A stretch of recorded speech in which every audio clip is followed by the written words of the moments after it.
श्री राधा वल्लभ लाल की जय हो। महाप्रभु श्री हितरिवंश चंद्र जू महाराज की जय।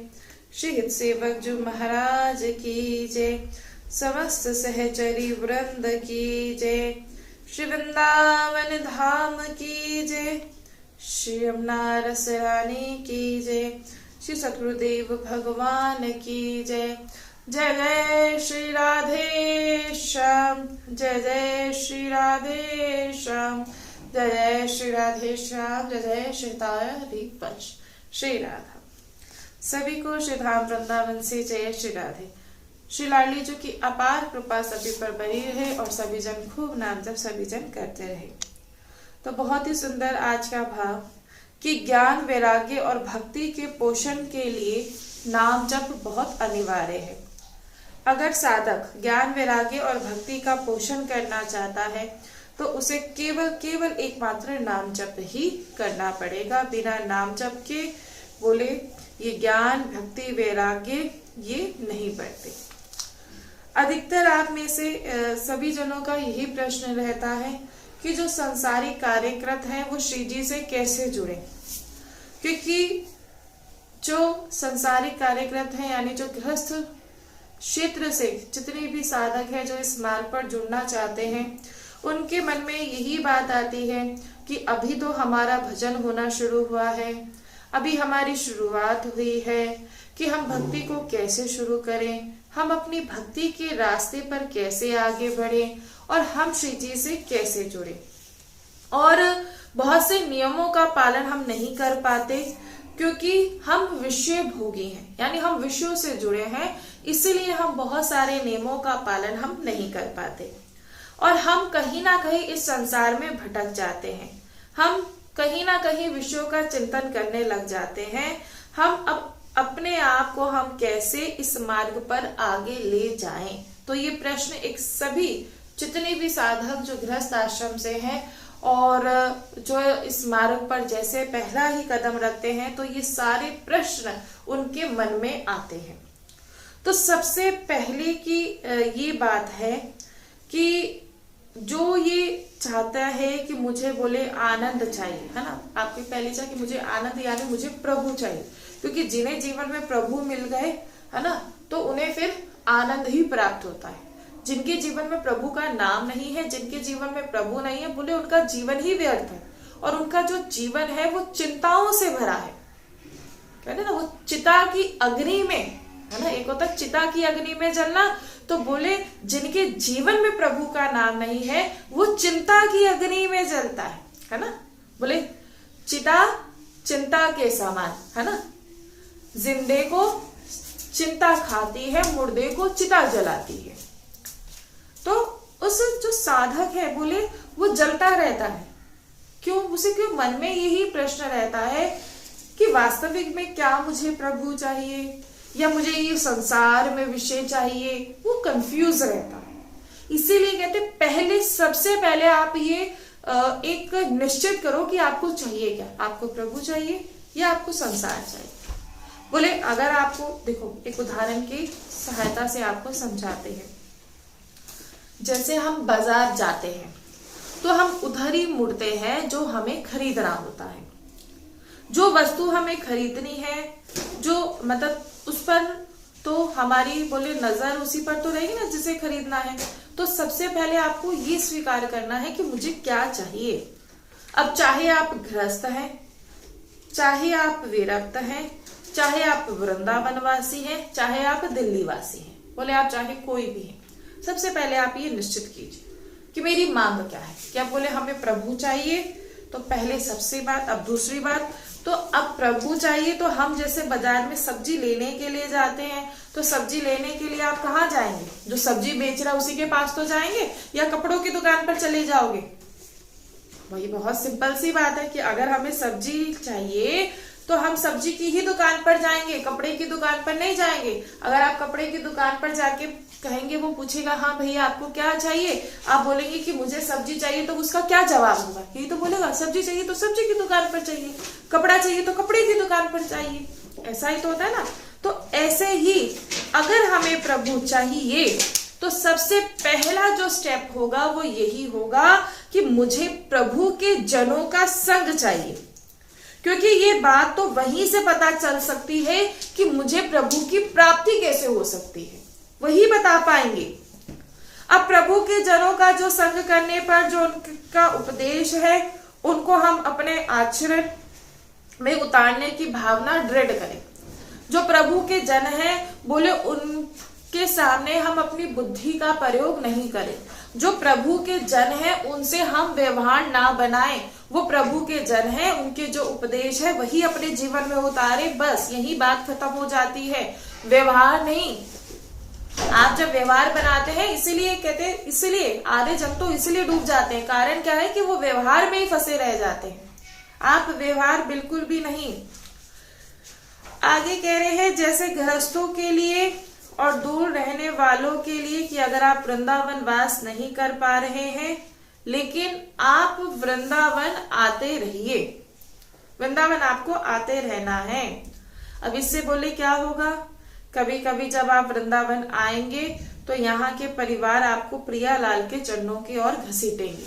यहाँ ये नहीं कहेंगे कि हाँ भाई वहां जाओ इतना धन कमा हुआ, तो आपसे यही कहेंगे कि भाई देखो प्रयास किया करो, वृंदावन आया करो, प्रयास किया करो कि तुम्हारा वृंदावन में वास हो जाए। वो यही तो कहेंगे, वो ये थोड़ा ना कहेंगे नहीं नहीं बाहर जाओ खूब धन कमाओ, ऐसा करो वैसा करो। वो आपको क्या सिखाएंगे, बोले वो आपको यही घसीट के ले जाएंगे।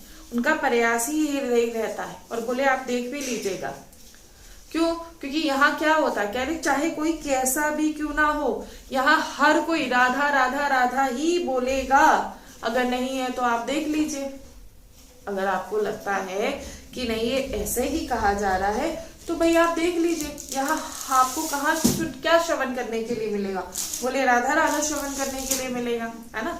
व्यक्ति जो यहाँ ऑटो चला रहे हैं, जो रिक्शा चला रहे हैं, जो दुकान वाले हैं, वो ये थोड़ा ना क्या कहते हैं आइए आइए राधे राधे, आ राधे कहाँ जाएंगे। चलते फिरते यहाँ बोले भजन होता है और चलते फिरते आपको राधा नाम श्रवण करने के लिए मिलता है और फिर एक अद्भुत सा आनंद लगता है ना। अब जैसे आप लोग बाहर से आते हो ना, अब इतना नाम जब आपका वहां नहीं हो पाता जितना यहाँ हो जाता है, क्योंकि यहाँ श्रवण करने के लिए क्या मिलता है, नाम जप, है ना। अब जब आप यहाँ आते रहते हैं और बोले फिर जब आप यहाँ से जाते हैं तो फिर आपका चिंतन जो है वो वृंदावन का ही बना रहता है ना। ये बात सभी जन ध्यान रखें। बोले बड़ी सुंदर बात यहाँ कह रहे कि आप प्रियालाल का चिंतन ना करें, आप किसका चिंतन करें, बोले वृंदावन का चिंतन करें। अब बोले वृंदावन का, हाँ, क्योंकि आप प्रयास करें प्रियालाल का चिंतन करने का और जो वास्तविक में प्रकट में आपको दिख रहा है आप उससे वंचित हो रहे हैं। इसलिए बोले कहाँ का चिंतन करें, बोले वृंदावन का चिंतन करें। आप वृंदावन से प्रार्थना करें कि हमें आपका वास प्राप्त हो, हमें जो है भक्ति प्राप्त हो और आपकी ही कृपा से जो है हमें श्री जी मिलेंगे, क्योंकि वृंदावन जिस पर कृपा करता है ना उसे श्री जी प्राप्त होती है। अब एक बात तो ये है कि जो वृंदावन वास वो श्री जी की कृपा से, सोचिएगा जरा, वृंदावन वास श्री जी की कृपा से, लेकिन श्री जी की प्राप्ति वृंदावन से। अब बोले ये तो असंभव बात है, बोले असंभव नहीं, यही बात बिल्कुल सत्य है, यही बात एकदम बिल्कुल सत्य है। तुमको वास बोले श्री जी देंगी, बिल्कुल तुम्हें वास श्री जी ने दिया, लेकिन श्री जी की जो प्राप्ति है वो तुम्हें वृंदावन ही करवाएगा। इसीलिए बार बार कहा जाता है कि वृंदावन आओ, है ना। जब आप वृंदावन आओगे तो बोले चिंतन आपका वृंदावन का, जब आप यहाँ से चले जाओगे तो हर समय चिंतन, है ना, हर समय चिंतन। देखो कहते जो चीज हमें प्राप्त करनी है उस मार्ग पे हमें चलना है और उस मार्ग का स्वरूप यही है कि प्रियालाल का चिंतन और वृंदावन का चिंतन। अभी प्रियालाल का चिंतन नहीं हो पा रहा तो बोले आप वृंदावन का चिंतन कीजिए। अगर अभी नहीं हो पा रहा ना प्रियालाल का चिंतन, कोई बात नहीं, तो बोले आप वृंदावन का कीजिए। और कहते अब ये मलिन हृदय है, अब ये तो विषय भोगों में लगा है, विषय चिंतन में लगा है, अब ना तो इस मन से वृंदावन का चिंतन बन पाता है और ना ही श्री जी का चिंतन बन पाता है। अब बोले अब हम क्या करें, है ना। यही तो प्रश्न होता है ना सबका कि दीदी नहीं लगता मन, नहीं लगता, विषयों का चिंतन हमें आसानी से हो जाता है ना, विषयों का चिंतन हमें आसानी से हो जाता है ना। कोई किसी का अपने का चिंतन बड़ी आसानी से हो जाता है, लेकिन नहीं हो पाता चिंतन। तो इस स्थिति में क्या करे, बोले अब यही करना चाहिए कि जबरदस्ती जिब्या से राधा राधा राधा राधा नाम जो है आप जपते रहिए, जबरदस्ती। कुछ समय सुबह, कुछ समय शाम को समय निकालो, बोले प्रभु के समीप बैठकर उनकी आराधना कर लो। चलते फिरते उठते बैठते हर 5 मिनट में राधा राधा राधा राधा जरूर बोलो, और याद रख लो कि हर 5 मिनट में मुझे राधा राधा बोलना है। नहीं है तो केली कुंज का ऐप आप सभी के पास है, उसमें नाम जब रिमाइंडर है ना, अलार्म लगाओ, हर थोड़ी देर बाद राधा, हर थोड़ी देर बाद राधा, हर 5-5 मिनट की देरी के बाद, 10-10 मिनट की देरी के बाद राधा नाम, कि मुझे राधा नाम जपना है। राधा वल्लभ श्री हरिवंश, राधा वल्लभ श्री हरिवंश, राधा वल्लभ श्री हरिवंश। बोले फिर क्या होगा, आप फिर देखना आप पूरे भक्त बन जाओगे। अब इससे सस्ता सौदा क्या हो सकता है। आपसे ये नहीं कहा जा रहा व्रत रखो, आपसे ये नहीं कहा जा रहा जप करो, आपसे ये नहीं कहा जा रहा तब करो। आपसे सिर्फ कहा क्या जा रहा है, जो सांसारिक कार्यकृत हैं उन्हें श्री जी से जुड़ना है। अगर नहीं चिंतन हो पा रहा तो बड़ी सुंदर बात आपको बता रहे हैं कि हर 5 मिनट की देरी में राधा, बोले जबरदस्ती रटो राधा, आप पूरे भक्त बन जाओगे, पूरे भक्त। एक बार को भोजन के बिना रह लोगे पर भजन के बिना नहीं रहोगे। इतना सस्ता सौदा कहीं नहीं मिल सकता। आपसे ये थोड़ा ना कहा जा रहा है चलो सुबह उठो जाओ नहाओ, ना कहा जा रहा है व्रत करो, ना कहा जा रहा है पाठ करो, कुछ भी नहीं कहा जा रहा। केवल एकमात्र कहा जा रहा है कि नाम जपो। जब भी सुबह उठो और शयन के समय तक हर 5 मिनट में राधा राधा राधा बोलते रहो। ये नहीं कहा जा रहा कि कंटिन्यूसली लगातार जपते रहो, नहीं, हर 5 मिनट की। आपको कोई गीता जी नहीं पढ़नी, आपको कोई भागवत जी नहीं पढ़नी, बोले हर 5 मिनट में बोलो राधा, और बोले ऐसा करने से आप भगवत प्राप्ति के योग्य हो जाओगे। सिर्फ इतना सा साधन करने से। हम सोकर उठे राधा वल्लभ श्री हरिवंश, फिर थोड़ी देर बाद राधा वल्लभ श्री हरिवंश, बस केवल एकमात्र ही। बोले निश्चित वो संपूर्ण रूप से उसे श्री लाडली जो अपनी ओर खींच लेगी और वो प्यारी जो के प्रेम में मगन हो जाएगा। पर इस अभ्यास में हो सकता है कि आपको काफी समय लगे। ये नहीं कि 2-3 दिन रटा और हो गया, काफी समय लग सकता है ना। किसान भी जब गेहूं बोता है तो ऐसा नहीं होता कि दूसरे दिन गया और गेहूं उसे खोद कर देखे कि बीज उगा या नहीं। वो थोड़ा इंतजार करता है, बीज अंकुरित होता है, फिर वो फसल रूप में होता है। ऐसा अभ्यास करना है बस यहाँ पर। ना इसमें आपको अगरबत्ती लगानी है, ना इसमें आपसे ये कह रहे नारियल चढ़ाओ, ना इसमें आपसे कह रहे कि ये पैसा लगाओ, ना इसमें आपसे कह रहे कि ऐसी सेवा करो, कुछ नहीं कहा जा रहा है। ना कहते कोई व्रत नहीं, केवल एकमात्र राधा। बस 5 मिनट में तुम एक बार राधा बोलो, बस 5 मिनट में एक बार। आज ही अभी ही करना। आपके जो फोन है उसमें अलार्म लगा लो, राधा हर 10 मिनट बाद, हर 5 मिनट बाद, 5 मिनट 10 15 इस प्रकार राधा राधा राधा राधा। और फिर आप देखना आपके जीवन में चमत्कार होगा। ये साधन करके देख लो, कुछ समय बाद ऐसा होगा कि कोई भी मिनट आपका खाली नहीं जाएगा। अभी तो आप 5-5 मिनट की देरी पर कर रहे हैं ना, तो जब आपको अभ्यास हो जाएगा तो एक क्षण भी खाली नहीं जाएगा कि आपका हृदय जो राधा ना बोले। हर क्षण राधा राधा राधा होता रहेगा। बोले प्रेम रस मिलेगा, चाहे आप 6 घंटा सुबह, चाहे 6 घंटा शाम को, कहते कितना भी आपको कहते ना कि हमने सुबह दे अपनी माला कर हो गई अब हमारा काम खत्म, बिल्कुल भी नहीं। बोले हर 5 मिनट में सबको करना है, हर 5 मिनट में राधा राधा। और बोले जिस साधु को ऐसा अभ्यास हो जाता है तो बोले फिर हर स्थिति में, चाहे परिस्थितियां कैसी भी क्यों ना हो, उसकी जिह्वा पर राधा नाम ही होता है। और इससे सस्ता साधन कोई हो नहीं सकता। तो भाई ये भी नहीं कहा जा रहा कि चलो उठकर जाओ नहाओ, है ना, दिन में 4 बार स्नान करो, है, ये भी नहीं कहा जा रहा। कोई फूल माला की जरूरत नहीं, कोई व्रत उपवास की कोई जरूरत नहीं। बोले हर मिनट में राधा, बहुत सरल है। इसमें कोई विद्वान होने की बात नहीं, बूढ़ा जवान व्यापारी गृहस्थ हर कोई कर सकता है। बोले हर कोई बोल सकता है, और जो भी बोलेगा तो निश्चित है कि उसे भगवत प्राप्ति होगी ही होगी। अब बोले इतना सहज है तो फिर क्यों नहीं हो पा रहा? क्योंकि प्रयास ही नहीं करा। अगर प्रयास करते तो अब तक बात भी बन जाती है ना। कोई बोले अगर ये इतना ही सहज है, इतना ही सस्ता साधन है, तो फिर हमसे आज तक क्यों नहीं हुआ? बोले वो इसलिए नहीं हुआ क्योंकि आप लोगों के द्वारा अभी प्रयास ही नहीं किया गया। अगर आप लोग प्रयास करते तो अब तक बोले आप क्या हो जाते, सुना है ना कि practice makes a man perfect, है ना। तो ठीक इसी प्रकार साधक को जो परफेक्ट बना देता है वो उसका एक नियम कि राधा राधा राधा, मुझे हर 5 मिनट की देरी में राधा राधा नाम जपना है।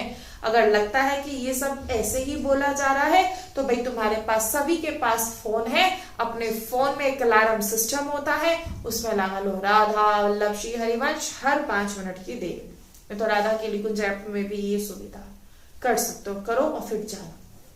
कहते हैं ना कि आप अपना मुक्ति मोक्ष ये तो सब चीजें छोड़ो, बोले भगवत प्राप्ति हो जाएगी। कैसे हो जाएगी? केवल एकमात्र राधा नाम जपने से। नहीं तो फिर बोले अपने कर्म अनुसार आप लोग यहाँ आते रहो, कर्म अनुसार आप यहाँ से बनते रहोगे, यहाँ फिर आना जाना लगा रहेगा, और फिर जो वास्तविक में जिन्हें प्राप्त करना था वो आप कभी प्राप्त कर ही नहीं पाओगे। जीवन का लक्ष्य केवल ये नहीं है ना, कि खाया पिया, ये नहीं है। जीवन का लक्ष्य जो है उस लक्ष्य की ओर चलो, ये नहीं है। ये तो जानवर भी करते हैं, है ना, ये तो जानवर भी करते हैं, लेकिन फिर हम लोगों में फिर फर्क ही क्या हुआ? इसलिए मनुष्य देह केवल एकमात्र बोले किसके लिए मिली है? केवल एकमात्र भगवत प्राप्ति के लिए। इसके लिए नहीं मिली है, विषय भोगों के लिए नहीं मिली। और हमें तो लगता है कि जितना भी विषय भोग लो कभी तृप्ति नहीं होती, कभी भी तृप्ति नहीं होती। अब जो कोई बोले कि मैं बुढ़ापे में कर लूंगा, नाम जप कर लूंगा, भैया तुमने आज से माला अपने हाथ में नहीं ली, अब तो आज तो आपको माला लेने के लिए भी नहीं कहा जा रहा, सिर्फ 5 मिनट का बोला जा रहा है। 5 मिनट के अंतराल में राधा नाम जपना है जिह्वा से। अगर आप बोले ये भी नहीं किया ना तो फिर बात नहीं बनी। बोले फिर तो निश्चित है कि गड़बड़, बहुत तगड़ी गड़बड़ होने वाली है। अब जिससे जो समझेगा बोले वो जीत जाएगा यहाँ, है ना, और जो नहीं समझेगा तो फिर वो हारता रहेगा। जीवन में कई जन आते हैं ना, आपको बताते हैं आपकी कोई बहुत सारी मुश्किल होती है, बहुत सारे आपका कोई ऐसा बहुत मुश्किलें जीवन में आती हैं, तो कोई ऐसे जन मिलते हैं ना कि आपको छोटी सी ट्रिक्स बताते हैं और हाँ आप उसे पार कर जाते हैं। तो ठीक है, ऐसे ही कितना सुंदर बताया जा रहा है, हाय हाय मचा रखी है कि हम तो ग्रस्त हैं, हम ये हैं, हमें बच्चे भी संभालने हैं, बच्चों के लिए पैसा भी कमाना है, बच्चों को पढ़ा लिखा कर बड़ा भी करना है। इसी में हाय हाय करता हुआ जीव मर जाता है। और फिर जब वहां पहुंचता है तब बहुत देरी हो चुकी होती है, और फिर पूछता है, वहां कहता है ना, कि अगर ऐसी बात थी, बहुत से ऐसे भी पहुंचते हैं, ऐसी बात नहीं है, ऐसी बात थी तो अपराध तो आपने ही कराया, रोका क्यों नहीं? क्यों नहीं ये बात हमें बताई? वहां पे यहाँ बता रहे हो, यहाँ हमारा सारा हिसाब किताब कर रहे हो, वहां ही बता देते तो हम भी तो हो जाते ना, सचेत हो जाते, सावधान हो जाते। तो अब वो वहां कहते हैं आपको सब दिखाया जाएगा। देखो तुम्हारे जीवन में यहाँ सत्संग भेजा, तुम्हारे यहाँ अपने जनों को हमने भेजा, प्रभु ने अपने जनों को भेजा कि तू उठ जाग, अपना कल्याण कर ले, लेकिन फिर तूने फिर भी नहीं किया। अब तुझे यहाँ आके ये यातनाएं सहनी पड़ेगी ही पड़ेगी। अब फिर क्या कर सकते हैं, है ना, फिर क्या कर सकते हैं? फिर वही वाली बात, वो गर्भ में पड़ा हुआ जीव वो नाम जपता है, गर्भ में पड़ा हुआ जीव, प्रभु मुझे इस नरक से निकालिए। खुद सोचो, जब गर्मियों में अगर 40 डिग्री वो तापमान पहुंचता है, 40 तो बहुत ही ज्यादा बोल दिया हमने, 35-36 भी तापमान हो तो घबराहट होने लग जाती है, घुटन होने लग जाती है, गर्मी से परेशान होने लग जाते हैं, होता है ना। लेकिन जो गर्भ में जीव है ना, जब गर्भ में आते हैं तो बोले कितना टेम्परेचर होता है एक सामान्य बॉडी का, एक कैन कितना होता है? 91 टेम्परेचर, बोले उसे सहन करना पड़ता है। और फिर मल मूत्र की थैली में वो जीव अंदर बैठा बैठा रोता है, पछताता है कि काश मैं पहले, जब मुझे ये शरीर दिया, मैं पहले कर लेता, नाम जप कर लेता, तो मुझे इस नर्क में नहीं आना पड़ता। और फिर वो घबराता है। और फिर देखो माया कैसा प्रभाव डालती है। बोले जैसे ही गर्भ से बाहर आया तो माया का ऐसा उसे हवा लगती है, माया ऐसा खेल उसे दिखाती है और वो ऐसा जाल में माया के फंस जाता है कि फिर धीरे धीरे सब कुछ भूल जाता है, सब कुछ भूल जाता है। हम विषय भोग लेंगे लेकिन हम आपका नाम जप नहीं करेंगे। हमें विषय भोगने में मजा आता है लेकिन आपके नाम जप करने में नहीं आता। और हालांकि वो ये समझ में नहीं पाता कि तू जितना विषय भोग रहा है तू उतना ही परेशान हो रहा है, और तू जितना नाम जप कर रहा है तू उतना ही आनंदित हो रहा है। तू जितना सगे संबंधियों को बना रहा है उतना ही तू दुखी हो रहा है, लेकिन यहाँ तो इन्हें 10 मिनट भी दे रहा है इन्हें मनाने के लिए, इन्हें दुलार करने के लिए, उसी में प्रसन्न हो जाते हैं। अभी ना समझो तो भाई क्या कर सकते हैं। कितनी बार समझाया जाता है, बोले गुरुदेव पूरा समझा रहे हैं कितना, लेकिन यही है कि समझ ही नहीं पाते। क्यों नहीं समझ पाते? क्योंकि माया ही ऐसी है। अब बोले अगर प्रभु बचा क्यों नहीं रहे हैं, तो भाई प्रभु तो बार बार तुम्हारे जीवन में सत्संग को भेज रहे हैं। अगर नहीं समझे तो बोले क्या होगा, फिर नुकसान, सबसे बड़ा नुकसान। तो वृंदावन की बहुत सुंदर महिमा आप सभी जन श्रवण कर रहे हैं। कल पता नहीं, हाँ परसों जब प्रियंका जी और विकास जी सब यहीं थे तो कहा, प्रियंका जी ने कहा कि दीदी माँ आप वृंदावन की महिमा मत सुनाया करो। बोले आप वृंदावन की महिमा सुनाते हो तो बस ऐसा लगता है कि दौड़कर वृंदावन आ जाए। और जैसे जैसे ये वृंदावन की महिमा श्रवण कर रहे हैं तो मन इतना बेचैन हो जाता है आने के लिए कि कहीं और मन नहीं लगता, कि वृंदावन की महिमा मत सुनाया करो। तो देखो वृंदावन की महिमा श्रवण करके जो ये विरह हृदय में आ रहा है, ये जो रो रहे हो आप वृंदावन के लिए, बोले ये रोना ही आपको वृंदावन वास कराएगा, क्योंकि जब तक श्रवण नहीं करेंगे तो कैसे होगा, है ना। इसीलिए तो बड़ा ही सुंदर श्री दुर्दास जी कहते हैं कि वृंदावन वृंदा कहत दूरित वृंद दूरी जाही, ने बेली रस भजन की तब उपजे ही ये माही। वृंदावन वृंदावन वृंदावन बोले केवल ऐसा उच्चारण मात्र से पापों का समूह ना जाने कहां विलीन हो जाता है, और हृदय में उसी क्षण जो रस की प्रेम लता है वो लहला उठती है, वो लहला उठती है। बोले हे मानव, इसलिए कानों से श्री वृंदावन का यश श्रवण कर, जिह्वा से वृंदावन का यशोगान कर, और मनसा वाचा प्रीति पूर्वक वृंदावन को हृदय में धारण कर। और बोले जब करेंगे तो कैसा है, क्या होगा, बोले तब तुझ पर वृंदावन कृपा करेगा और अपने में वृंदावन तुझे वास प्रदान करेगा। वृंदावन कानन की नित्य प्रतिवंदना कर, क्योंकि श्री वृंदावन समस्त सुख संपत्ति की खान है। श्री ध्रुवदास जी कहते हैं कि यदि तू अटल विश्राम चाहता है तो वृंदावन को पहचान। जो लोग वृंदावन का त्याग कर कर पुण्य बटोरने के लिए अन्यथा तीर्थों की ओर भागते हैं तो वे बोले निर्मल चिंतामणि को छोड़कर कोड़ी कोड़ी के लिए ललचाते हैं। तज के वृंदा विपिन को और तीर्थ जे जात, छाड़ी विमल चिंतामणि कोड़ी को ललचात। वे मूर्ख ऐसे हैं कि हाथ में रतन आया और उसे बिना पहचाने फेंक रहे हैं। यही तो श्री कृष्ण की माया है जिसने सारे संसार को मोहित कर रखा है। अब बोले अगर इनकी माया मोहित कर रखा है तो फिर बचाते क्यों नहीं? बचाते भी हैं, बचाते भी हैं। जैसे एक डॉक्टर, अगर आपके शरीर में कोई फोड़ा हो गया, डॉक्टर उस फोड़े को काटेगा, उसमें से सारा जो गंदगी है निकाल देगा और फिर बाद में पट्टी भी करेगा। ठीक है, ऐसे ये माया किनकी? श्री कृष्ण की। अब बोले उसने मोहित कर रखा है माया ने, तो आपको वो बचाते भी हैं, बार बार बचाते हैं। कोई ऐसा नहीं कह सकता मुझे नहीं बचाते। कई बार कहा गया है कि जब भी कोई अपराध करते हो, जब भी कोई गलत आचरण करते हो तो भीतर आवाज आती है और वही आवाज उन्हीं की होती है।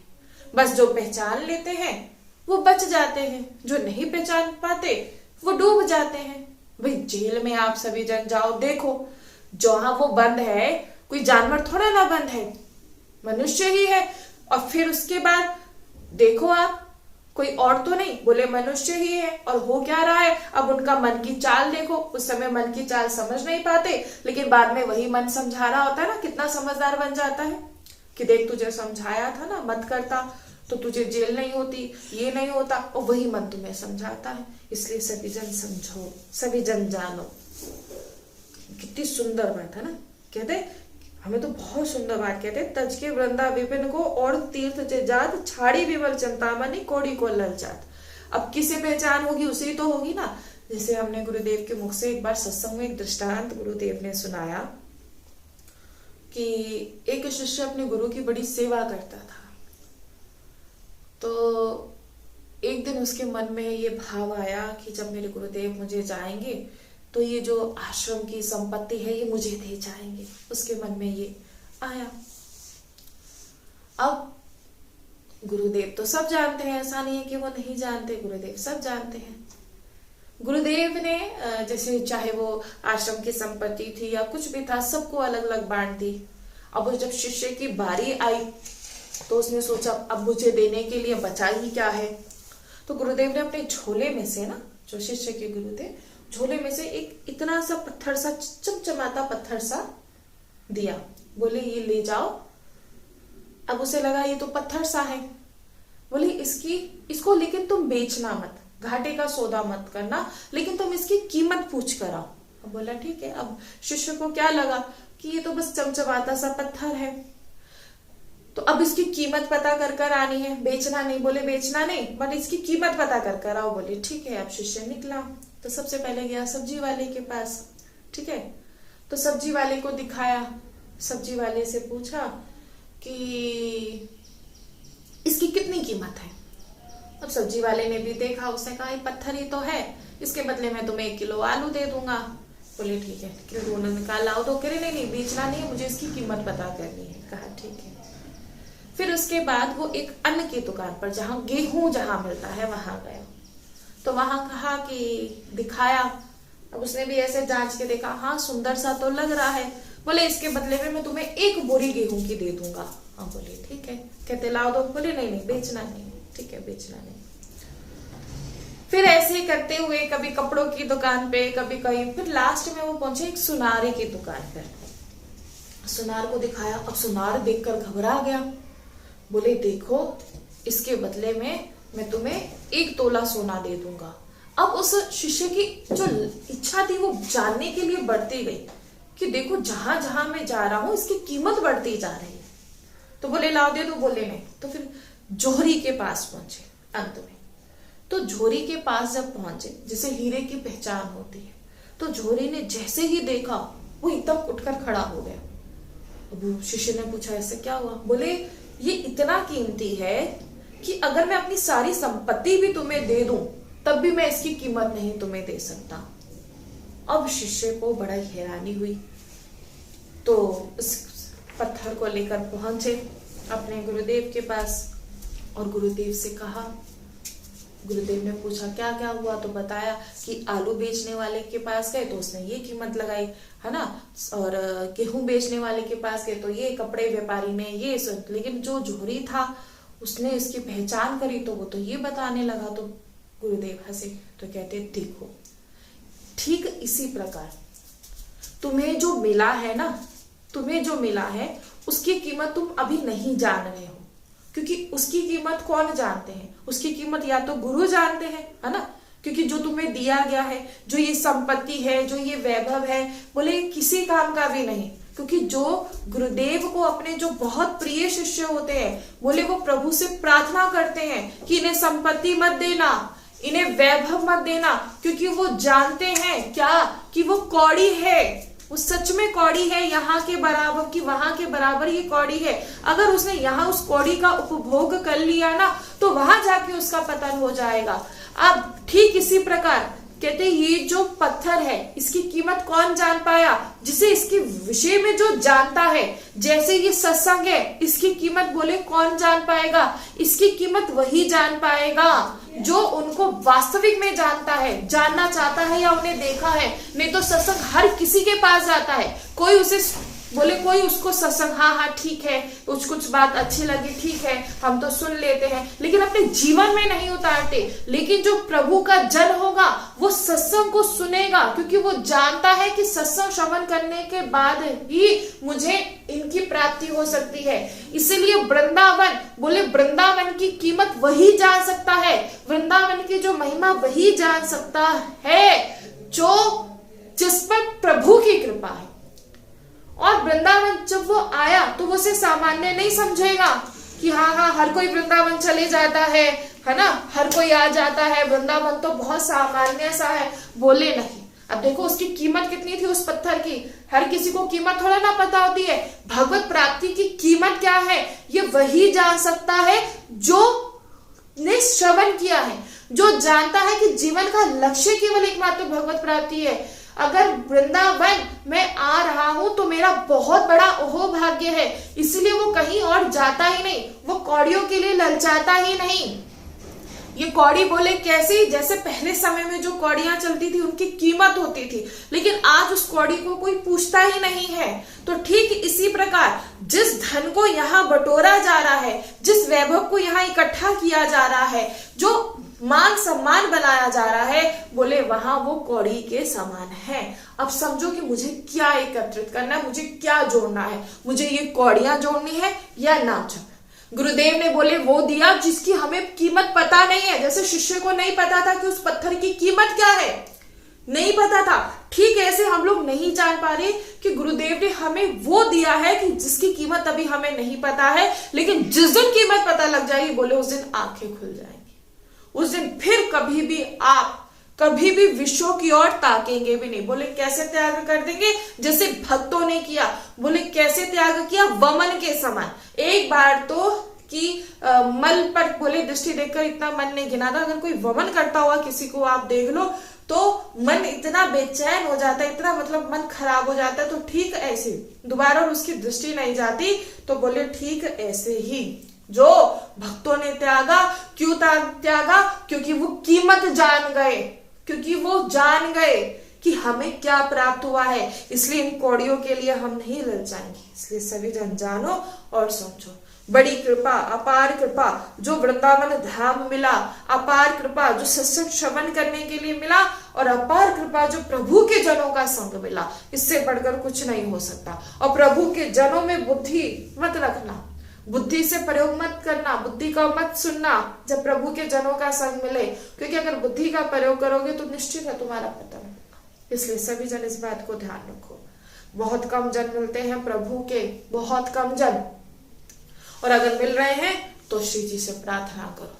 और अगर वृंदावन वासियों का संग मिल रहा है तो भाई अहो अहो भाग्य उस साधक के उदय हो जाते। इसलिए रो मत, मैं ये करता हूँ, मैं ऐसा हूँ, मैं वैसा हूँ, बिल्कुल नहीं। आज बहुत सुंदर साधन बता दिया कि हर 5 मिनट की देरी में तुम राधा राधा नाम जपो और फिर देखो, बोले भगवत प्राप्ति निश्चित है, निश्चित ही तुम्हें भगवत प्राप्ति होगी। ये विषय भोगी हम हैं, हमें मन हमारा बहलाता है, ये होता है वो होता है, बिना वजह रोते रहते हो। अरे जिनके हो उनकी तरफ तुम्हारी कभी दृष्टि नहीं जाती कि तुम्हें संभाल कौन रहे हैं, उन पर तुम्हें इतना विश्वास भी नहीं। विश्वास रखो, तुम्हें संभाल रहे हैं, तुम्हें वृंदावन ला रहे हैं, तुम्हें सत्संग श्रवण करा रहे हैं। जैसे माँ बालक को जबरदस्ती पढ़ाने के लिए बिठाती है, अगर वो नहीं पाता उसे जबरदस्ती खिलाती है, ठीक इसी प्रकार ये भी पालन पोषण करते हैं। जहां इन्हें लगेगा कि इसे ऐसा होना चाहिए तो तुम्हें सिखाया जाएगा, लेकिन यहाँ घबराना नहीं है। इसलिए सभी जन समझो, श्री जी की भैया अपार कृपा है, बहुत अपार कृपा है। अगर हम लोग नहीं समझ पाए तो बोले सबसे बड़ा जीवन का नुकसान है। इसलिए इस नुकसान की भरपाई कोई और नहीं कर सकता। इसलिए सभी जन समझो, वृंदावन आने के लिए मिल गया, बस अब मुझे सब कुछ मिल गया। और वृंदावन वास मिल गया, अब पायो परम विश्राम, अब कुछ भी नहीं चाहिए। हे नाथ अब और कुछ होना चाहिए। क्योंकि जो चाहिए था, जो वास्तविक में जरूरत थी, जो मुझे मिलना चाहिए था, वो आपने मुझे दे दिया। तो इसी प्रकार जो श्री जी का जन है वो इनकी ही चर्चा सुनना पसंद करता है। जो श्री जी का जन है वो केवल एकमात्र उसकी यही इच्छा रहती है कि मुझे वृंदावन वास मिले, और अगर उसका भाव जो है बहुत अगर पुष्ट हो जाता है तो उसे वृंदावन वास मिलता है। बोले भाव का पुष्ट हो जाना कि जैसे आप रखोगे मैं वैसे ही रह लूंगा। और सच में अगर तुम बैठे हो ना, भूखे बैठे हो, तो तुम्हारे द्वार तक तुम्हारे यहाँ प्रसाद आएगा। और ये कोई झूठ नहीं, ये बिल्कुल सत्य है। इसलिए सबसे प्रार्थना है कि सत्संग को नियमित रूप से श्रवण करो, धाम की महिमा को श्रवण करो, धाम आओ। और यहाँ सच में आप जिन को बटोरने के लिए लगे हो, बोले वो किसी काम के भी नहीं। जैसे चिड़िया है ना, क्या करती है, घोंसला बनाती है ना, और जैसे ही तेज आंधी आती है, बोले वो घोंसला तितर बितर हो जाता है, छन छन उसके हो जाता है। तो ठीक है, ऐसे ही एक दिन काल रूपी आंधी चलेगी। इस शरीर को तुमने कितना सुंदर बनाया, और इस शरीर के पालन पोषण करने के लिए जितने भी ये विषय इकट्ठे करे वो किसी काम के नहीं रहेंगे, है ना, किसी काम के भी नहीं रहेंगे। बोले मिट्टी हो जाएंगे, मिट्टी। इसलिए सभी जन जानो समझो किस बात का अभिमान, किस बात का अभिमान है ना। 50 लाख की गाड़ी में घूमने वाला 5 लाख की गाड़ी में, चाहे कितनी लाख की भी गाड़ी में घूमे, बोले वो 50 रुपए के एक कलश में जाता है। इसलिए सभी जन समझो, खूब नाम जप करो, खूब नाम जप। ऐसा कोई नहीं जो इस सच्चाई को जानता नहीं, इस सच्चाई को सभी जानते हैं, लेकिन जो अभिमान है वो नकार देता है ना। ऐसे सोचे समझे बैठे हैं कि हम अमर हैं, ऐसा सोचे समझे बैठे, अमर है ना। अमर नहीं हो, एक दिन शरीर छूटना है, सबका छूटना है। और सबसे बड़ी बात, कब छूटना है ये नहीं पता। इसलिए क्या करो, नाम जप, निरंतर राधा राधा राधा राधा नाम जप करते रहो, और फिर देखो कैसी कृपा आप सभी पर होगी। ये नहीं कि हम गृहस्थ हैं, इतनी सेवाएं होती हैं, माला करने के लिए समय नहीं, भैया 5 मिनट की देरी में राधा राधा राधा राधा नाम जपते रहो, बोले निश्चित ही उस साधक को भगवत प्राप्ति होगी, और अवश्य हो। इसलिए सभी जन समझो, श्री जी की कृपा आप सभी पर है, हम पर है। इसलिए इतना ये श्रवण करने के लिए मिल रहा है ना। श्री जी की कृपा विशेष, कहते अहेतु की कृपा जब हो जाती है तो फिर धामवास मिलता है। इसलिए अब नहीं, है ना, हे नाथ अब कुछ नहीं चाहिए, अब सच में मेरी मांग कुछ नहीं, केवल आप चाहिए, और फिर वो ही आपको मिलेंगे और कोई दूसरा नहीं। तो बस हमारी सभी से यही प्रार्थना है कि आप लोग गलत मार्ग पर ना चले, बिल्कुल भी ना चले। संसार है ना, आपको बड़ा ही दुलार दिया जा रहा है, और बस सबसे यही प्रार्थना है, सबसे यही प्रार्थना है कि सभी जन समझो, खूब नाम जप करो, धाम आते रहो, और एक दिन ऐसा होगा कि आप धाम में होंगे। और ये घबराने की आवश्यकता भी नहीं, सच में, कि अगर मैं तो बाहर हूँ, मैं धाम से बाहर हूँ, और अगर मेरा शरीर छूट गया तो क्या मैं धाम, मुझे निकुंज मिलेगा। किसी को घबराने की आवश्यकता नहीं, किसी को भी घबराने की आवश्यकता नहीं। अगर आप विश्वास करते हो, उन पर विश्वास है, पूर्ण विश्वास है, तो अंतिम समय में आप धाम में ही होंगे। ये बात सभी जन ध्यान में रखना। और अगर किसी कारणवश शरीर छूट भी गया धाम से बाहर, तो बोले तब भी आपको वृंदावन ही मिलेगा, सच में वृंदावन ही मिलेगा। बाबा जो आपने श्रवण किया होगा, एक लाल वस्त्र में बाबा परिक्रमा, दौड़ के परिक्रमा लगाते थे बाबा। अब शायद पता नहीं, बाबा नहीं, बहुत दिनों से दर्शन भी नहीं हुआ उनका।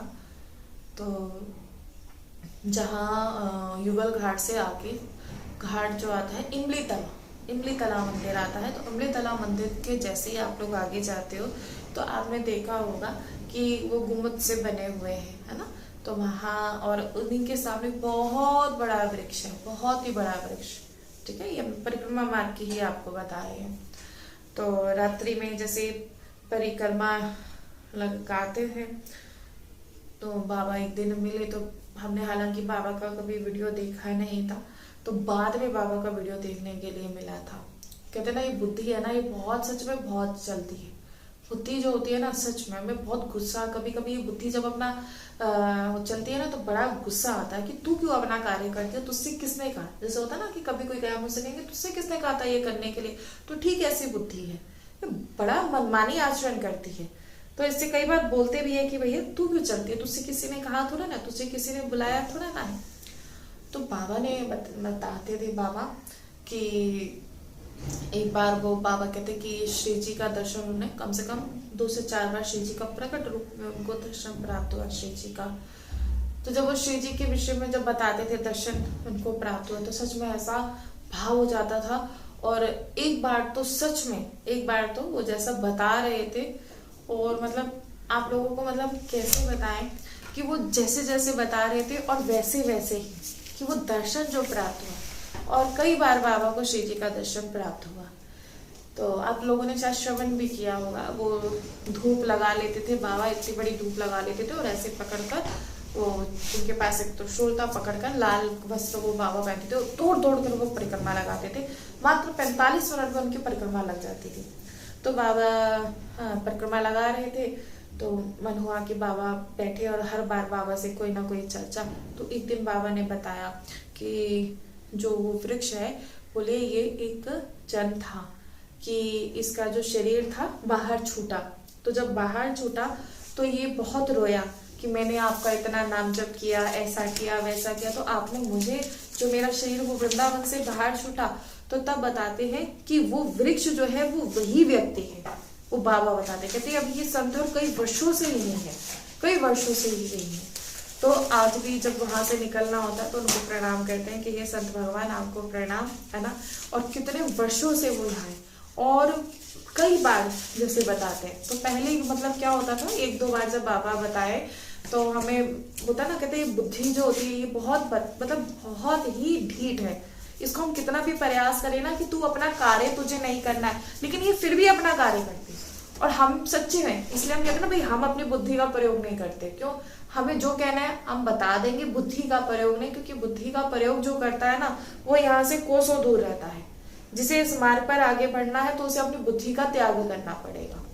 तो एक बार सच में मन में आया हम आपको बताने कि कहीं ऐसा तो नहीं कि बाबा ऐसे ही बोलते रहते हैं।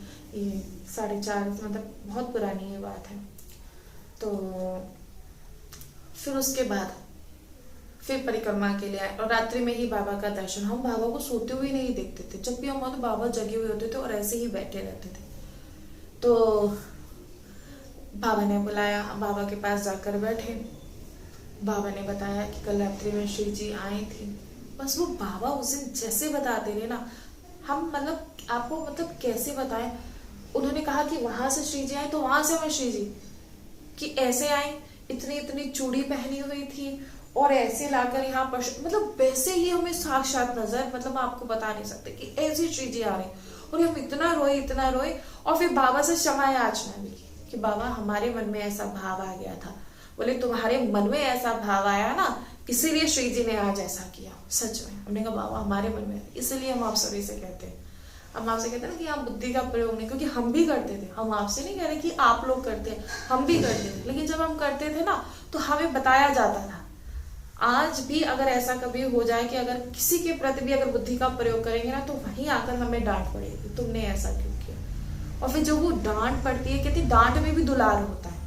तो बाबा के लिए हमने सोचा बाबा ने साक्षात, इसलिए हम कहते हैं कि कोई भी, और रैन कहने को कुछ भी नहीं, बाबा का कुछ भी नहीं, वहां वहीं बैठे रहते थे और वहीं कुछ मिल जाए तो पता नहीं, उनको कभी ना किसी ने पाते देखा, ना उन्हें कभी किसी ने सोते देखा। सच में, और इतना सुंदर, मतलब कोई भी जब उनके पास बैठता था ना तो उन्हें वास्तविक में वो श्री जी का दर्शन करा देते।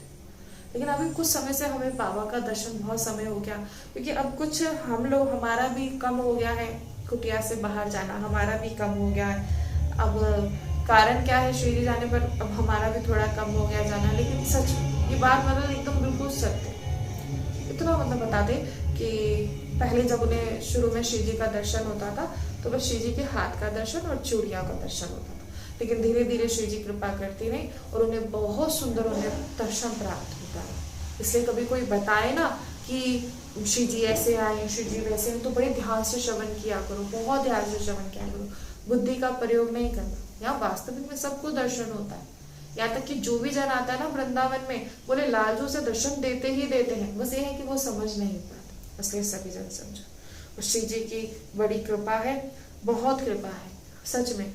जो ये वाणी बोले अगर इतना पुष्ट हुई है ना, इस वाणी में अगर इतना विश्वास जो है अगर जागृत हुआ है, इतना विश्वास जो पुष्ट हो गया, वो केवल एकमात्र दर्शन से और कोई नहीं, वो केवल एकमात्र लीलाओं से। ये बात जीवन में ध्यान रखना।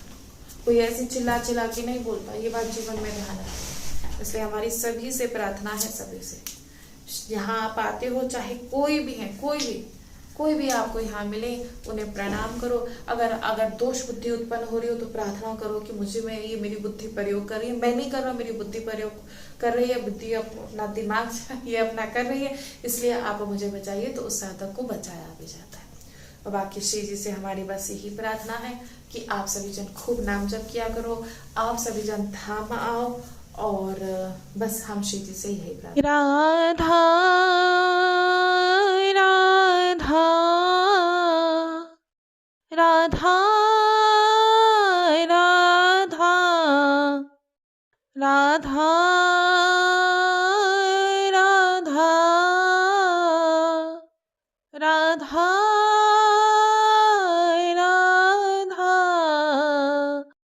राधा राधा राधा